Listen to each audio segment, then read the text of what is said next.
spotlight on a man of many talents. He's an Emmy Award-winning writer, comedian, journalist, actor, and correspondent, most recently for CBS Sunday Morning. But no matter which hat Rocca wears, his quirky brand of comedy has kept us laughing since he first appeared on The Daily Show. And now you can see him as host of My Grandmother's Ravioli every week on the Cooking Channel. So please welcome one of my favorite people. I love this guy, Rocca.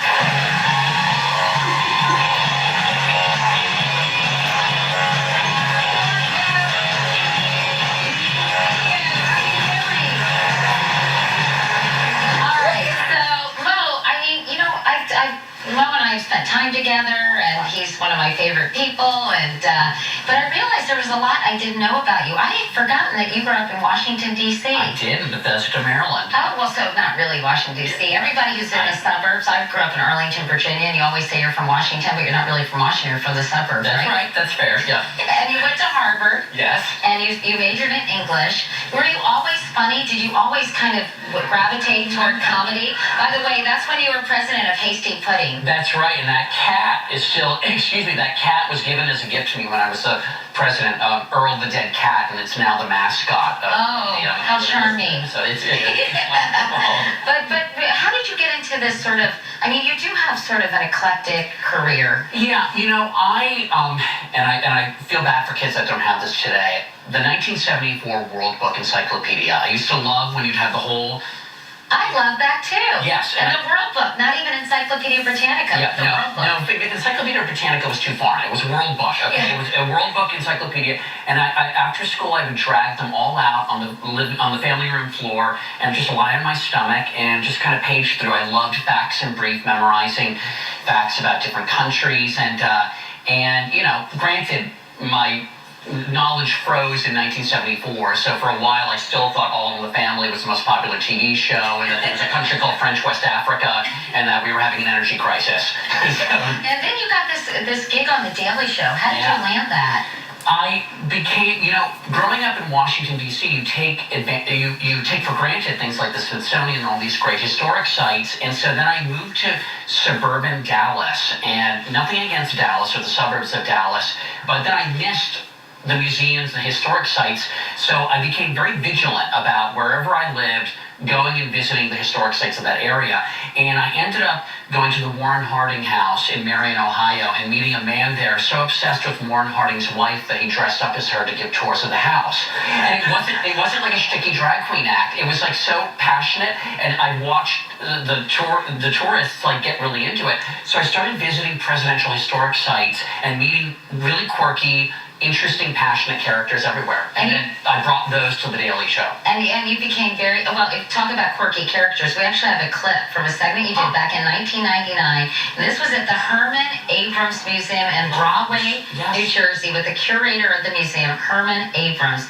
whose collection of items that all begin with the letter B is a bit bizarre. Take a look. I love that you have this. Bottles. Bows. Buttons. Butterflies? But no, you got anything yet. Doritos. Yeah. And Do you have blintzes? birds. Birds.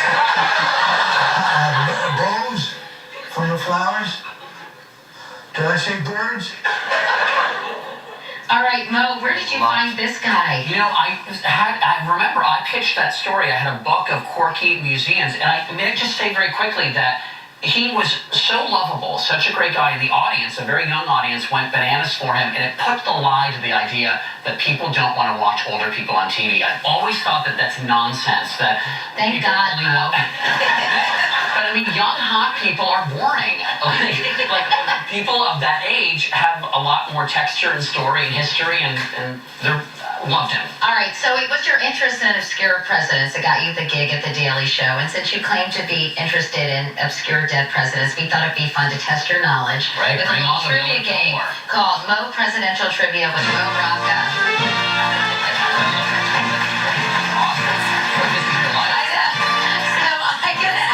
Question about a president who is no longer with us, and you have to guess the correct answer. Which president was known to skinny dip the Potomac River? Oh, is that John Quincy Adams? It actually is. Okay, yeah. Well, do you know the story behind that? Because I don't. Well, I think what it is he thought it was good for your health, and actually, one of the very first women journalists in Washington, I think, saw him from the banks of the Potomac, and it was kind of a funny thing. So that was a real scoop. That's kind of a Washington scandal, right? Yeah, exactly. Yeah, all right.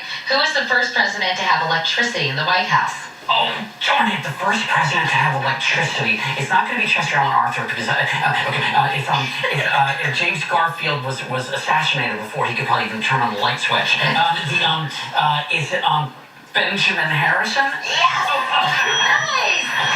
By the way, I'm related to Benjamin and William Henry Harrison. That's awesome. Isn't that crazy? William Henry Harrison, you could tell everybody what happened to poor William Henry Well, Harrison. he didn't wear a hat for his inauguration, and he gave a speech that was over 2 hours long and died 31 days later. I know, bummer, right? Yeah. So make sure you wear a hat when you give your inaugural address. Seriously. Okay, all right, who was shot while giving a speech and then finished the speech? Well, I love him. He's my favorite president, actually. It's Teddy Roosevelt. That's right, nice job. As an asthmatic child who grew up to be our most robust president. Yeah, and so how did he keep giving the speech after he was shot? Well, you know how politicians can go on and on. Yes. Can't stop them.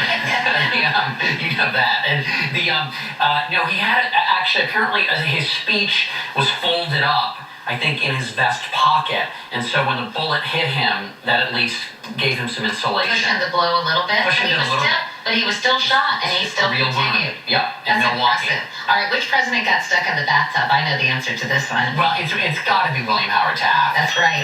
And do you know how much William Howard Taft weighed? It's like 320. Is it like 330? 340? 340 pounds. That's right. Wow, he should go on The Biggest Loser. Yeah, he definitely should.